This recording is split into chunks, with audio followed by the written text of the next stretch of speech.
M. Trésor Moulamba. Bonjour, monsieur le journaliste. Par rapport à ce qui s'était passé la semaine dernière à l'Assemblée nationale entre les présidents de l'Assemblée nationale, je cite Mbosso Pwanga et l'honorable Denis Sessanga, quelle réaction en fait voilà? Merci beaucoup, monsieur le journaliste, pour la question. Vous savez, la semaine passée, la jeunesse congolaise a assisté à une scène d'un très mauvais goût entre l'honorable président de l'Assemblée nationale, je cite M. Christopher Mbosso, ainsi que M. Denis Sessanga. Je m'abstiens de dire honorable Denis Sessanga parce que ce qu'on a vécu ne peut pas nous permettre de continuer à utiliser le mot excellence, parce que l'excellence est liée à la moralité. Et lorsqu'on est en train de vivre des scènes pareilles, alors nous devons nous questionner si nous devons continuer à appeler les locataires du palais du peuple honorables, ou nous devons carrément cesser et les appeler députés tout court ou sénateurs tout court. La semaine passée, nous avons assisté à une scène qui nous a montré un protectionnisme qui ne dit pas son nom, un excès des zèle qu'on ne peut pas comprendre, ainsi qu'une expression de la frustration. Donc c'était un scénario qui mettait devant nous un président de l'Assemblée nationale qui s'est présenté en protecteur de l'institution au gouvernement face à un député national, un frustré pour ne pas avoir eu un poste ministériel hier pendant les négociations, et qui aujourd'hui vient exprimer sa frustration lors des débats parlementaires. Vous savez, avant tout, nous devons commencer par éclairer les choses. Nous devons commencer par rappeler ou définir le Parlement. Dire c'est quoi le Parlement en tant que lieu. Le Parlement, c'est d'abord un lieu de la noblesse. Ça, nous devons le savoir. Le Parlement, c'est le lieu de la noblesse, parce que c'est là que nos élus vont légiférer. Et là où les élus vont légiférer, n'y accède pas n'importe qui, n'y accède pas qui le veut.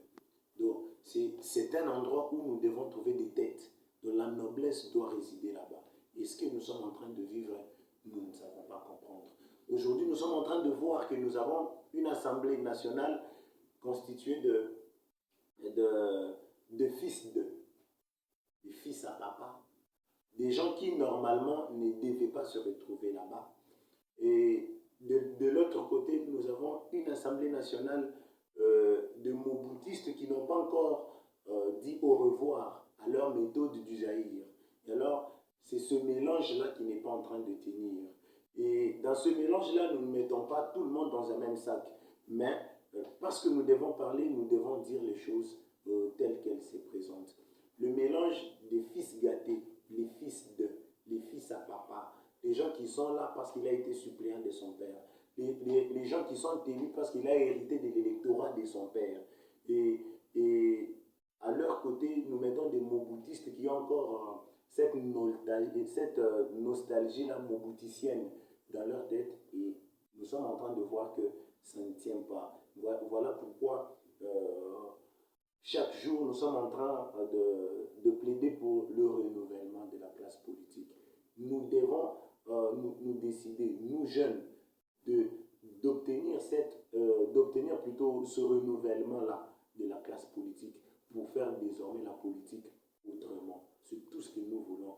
Parce que ceux qui nous ont précédés sont en train de faire des choses de manière à faire insulter le pays. C'est que vous condamnez l'acte posé par l'honorable Denis Sessanga. Je ne prends position pour personne, mais nous sommes en train de présenter les faits et les analyser.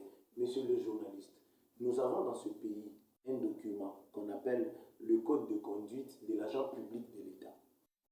Et je pense que beaucoup des gens qui sont dans nos nos institutions n'ont pas connaissance de l'existence de ce document-là. Ça s'appelle le Code de conduite de l'agent public de l'État. L'article 1er de ce Code de conduite de l'agent public de l'État commence par définir qui est agent public de l'État. C'est à l'article 1er de ce Code. Et ce Code dit « est agent public de l'État tout celui qui est payé par le Trésor public ». Donc toute personne qui touche son argent dans le Trésor public, c'est celui-là l'argent public de l'État. On peut citer entre autres le président de la République, les membres du Parlement, les membres du gouvernement, les magistrats, etc. etc. Ce sont des agents publics de l'État. Ils sont soumis au respect de ce code, qui est le code de conduite de l'agent public de l'État. Et M. Sessanga et M. Mbosso sont censés avoir connaissance de ce code de conduite de l'agent public de l'État. Mais apparemment, départ, ce qu'on a vu la semaine passée, ils n'ont pas connaissance. Ou soit, ils ont connaissance de ce code, mais ils font semblant, ils l'ignorent. Et l'article qui m'intéresse alors le plus dans ce code de conduite de l'agent public de l'État, c'est l'article 9. L'article qui pose une condition sine qua non. L'article qui impose une conduite à tout agent public de l'État. C'est l'article 9. Qu'est-ce que cet article dit? L'article 9 dit « L'agent public de l'État doit se comporter tant dans sa vie publique que privée de manière à préserver et à renforcer la confiance du public envers l'État et améliorer son image de marque. 2. S'abstenir de tout acte d'improbité et d'immoralité susceptible de compromettre l'honneur et la dignité de ses fonctions, notamment ça s'appelle comment? L'ivrognerie, le vagabondage sexuel, l'escroquerie, le vol, le mensonge, la corruption et la concussion. » Nous sommes à l'Assemblée nationale. Un député qui était dans ce droit, dans son plein droit, de faire une critique objective sur la manière de gérer du gouvernement. Il était dans ses droits. Là, c'était correct. Il utilise le terme délinquance financière. Délinquance. Non, n'arrivons pas d'abord du côté délinquance financière. Nous sommes au niveau de délinquance. Vous savez, moi j'ai compris que ce qui s'est passé ce jour-là, ça a juste été un problème de compréhension de mots. Monsieur Sessanga, si j'ai bonne mémoire, il doit être un juriste de formation. Il y a d'autres mots qui sont graves pour nous, qui sommes profanes au droit, mais qui sont des mots qui sont simples pour les juristes de formation. Et c'est là que réside le vrai problème. Lorsque M. Sessanga a utilisé le mot délinquant ou le mot délinquance, c'était dans sa tête une manière de qualifier le comportement du gouvernement. Ce qui est différent d'insulter. Il a qualifié le comportement du gouvernement, mais dans le chef du président de l'Assemblée nationale, la même compréhension n'était pas présente. M. Mbosso, je ne sais pas s'il est juriste, mais je ne le pense pas.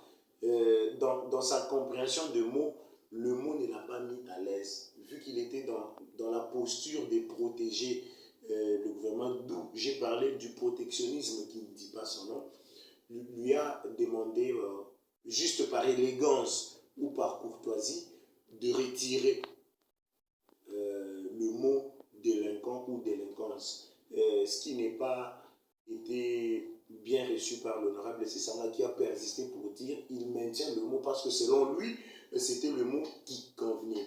Jusque là M. Sessanga était dans le bon, parce que même selon moi qualifier une gestion financière d'une délinquance financière, ce n'est ni une erreur ni l'insulte. Alors si, je m'excuse, si vous étiez dans la commission de discipline de l'Assemblée nationale, quels seront les préjudices par rapport à cet acte? Jusqu'à ce niveau-là, il n'y a pas raison d'initier une... comment ça s'appelle? Préjudice. Une action disciplinaire. Parce que les choses ont mal tourné, c'est juste après. Quand M. Sessanga persiste en maintenant le mot délinquant, c'est alors que M. Mbosso lui arrache la parole et lui, c'est à ce niveau-là que l'honorable Sessanga maintenant va dépasser la ligne rouge. D'abord, c'est M. Mbosso qui lance le mot, donc c'est vous qui êtes délinquant. Là maintenant, nous quittons les qualificatifs et nous atteignons le niveau de l'insulte maintenant. Parce que quand M. Sessanga disait que le comportement du gouvernement c'est une délinquance financière, jusqu'à ce niveau-là, parce qu'on ne parlait pas de la personne, on parlait d'un système ou d'une institution, d'un tout. C'était un qualificatif. Mais lorsqu'on a personnalisé maintenant le qualificatif, on a quitté le niveau du qualificatif, on a atteint maintenant le niveau de l'insulte. Et ça a commencé par le numéro 1 de l'Assemblée nationale. C'est M. Mbosso qui qualifie, qui insulte alors M. Sessanga, qui le traite d'un délinquant. Et après, c'est M. Sessanga qui réplique par 3 fois pour dire que c'est M. Mbosso qui est délinquant. Et il va même loin, en dehors de l'hémicycle. Vous savez, tout pouvait être bien compris si tout s'était arrêté au sein de l'hémicycle. Mais lorsque M. Sessanga va tomber dans le piège des journalistes dehors, et alors il va vraiment enfoncer la vis pour dire non, M. Mbosso c'est un voyou, en le citant nommément. Et puis, il insulte le numéro 1 de l'Assemblée nationale tout en lançant un sourire. Vraiment, je pense que ça vraiment traduit ce qu'on appelle normalement de l'impolitesse. Parce que vu l'âge de M. Mbosso et l'âge de M. Sessanga, M. Mbosso est de la génération du père de Sessanga, dont il a hérité l'électorat.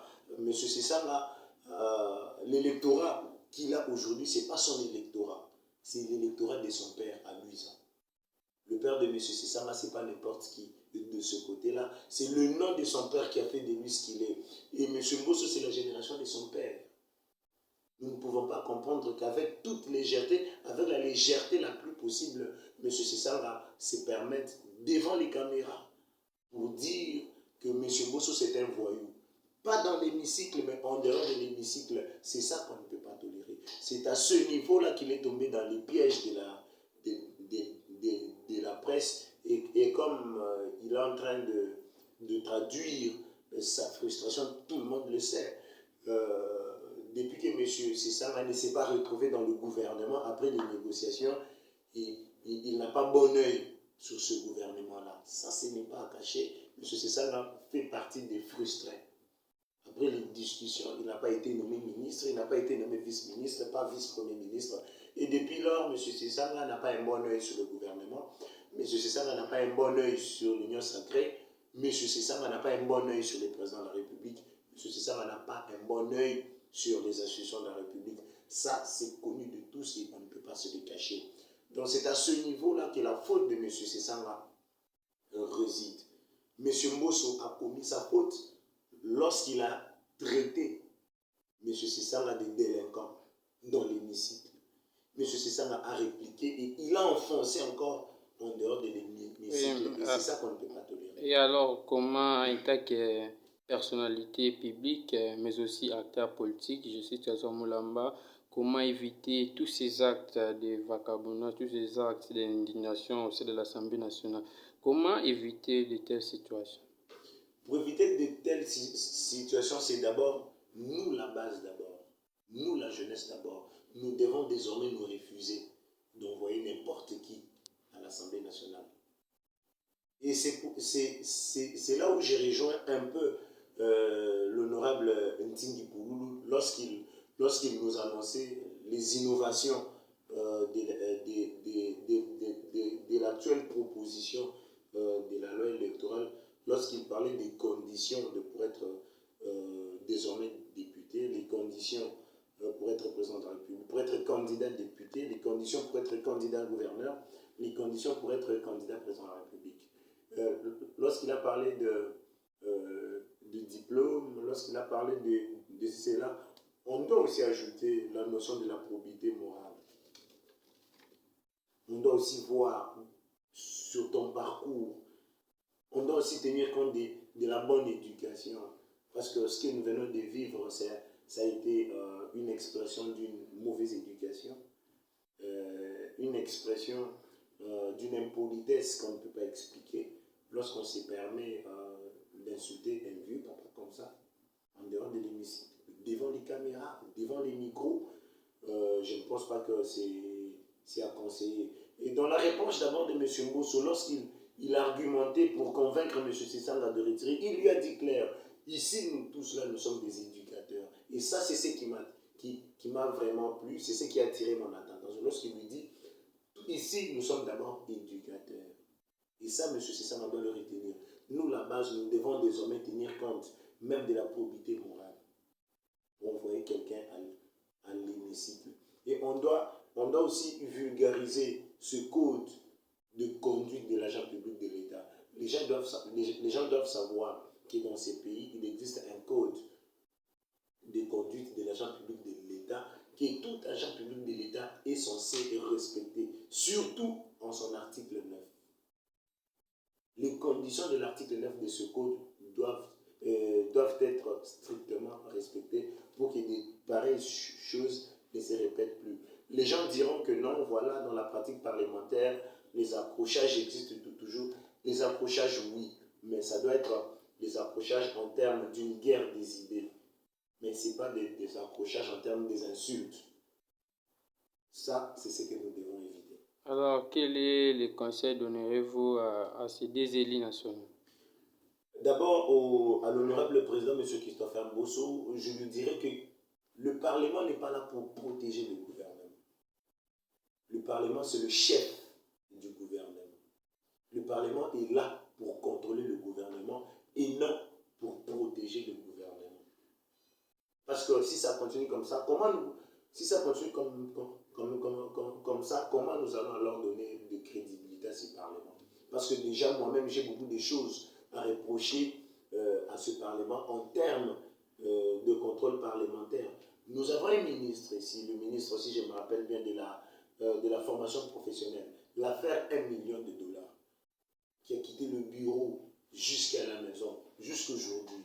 Pas d'interpellation, pas de ministre déchu. Nous avons vécu ça. Il y a eu des bêtises à l'épester.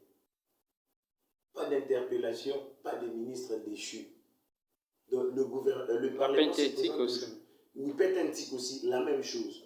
Aujourd'hui, le Parlement est en train de se présenter comme une forme de bouclier du gouvernement, de ce qui est un monde en envers.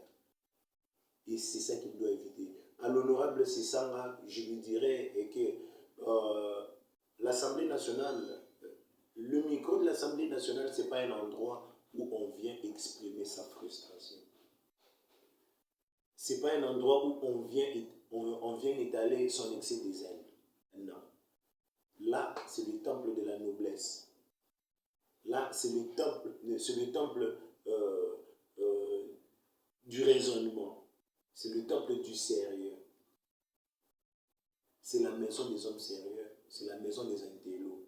Et non un endroit pour des délinquants. Et non un endroit pour des voyous. Et non un endroit pour des impolis. Et non un endroit pour des mal éduqués. Donc, c'est tout ce que je peux leur apporter comme conseil. Trésor Moulamba, je vous remercie beaucoup. Merci beaucoup. Salam.